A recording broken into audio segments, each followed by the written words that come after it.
घरं नियमितीकरण करता आले नाही, लेआउट मध्ये घरं बांधले पण लेआउट नियमित नाही,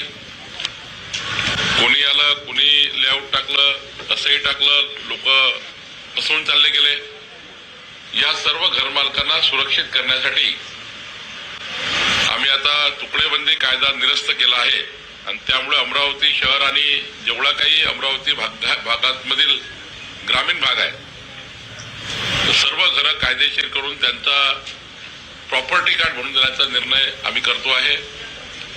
सोबतच या शहरामध्ये शासकीय जागेवर जे सरकारी जागेवर अतिक्रमण आहे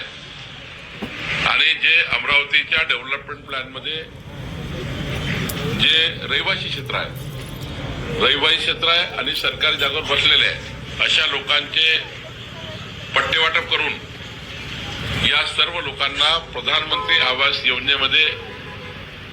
2.5 लाख रुपयाचं घर देण्याची योजना आम्ही करतो आहे। या शहराला किरायाने राहणारे, रेटवर राहणारे अनेक वर्ष या शहरात राहतात पण त्यांचं घर नाही आहे, प्लॉट घेऊ शकले नाही, भूखंड घेऊ शकले नाही।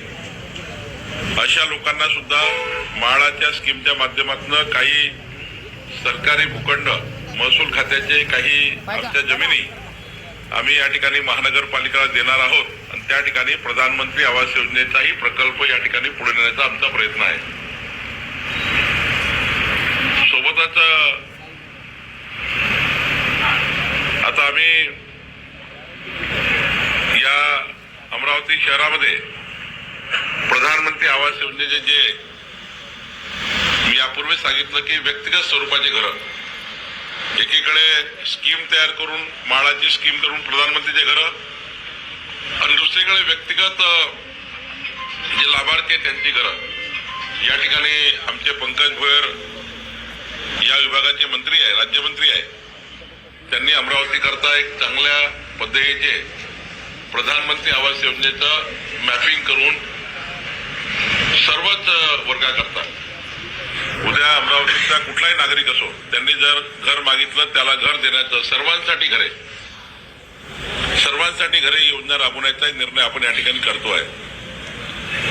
अमरावती शहरामध्ये काही जागा अशा आहेत ज्या अतिक्रमित झालेल्या आहेत, व्यापारी व्यावसायिक स्वरूपाच्या जागा आहेत, त्या सरकारी आहेत, महानगरपालिकेच्या आहे, काही जागा शासनाच्या नजूलच्या आहेत।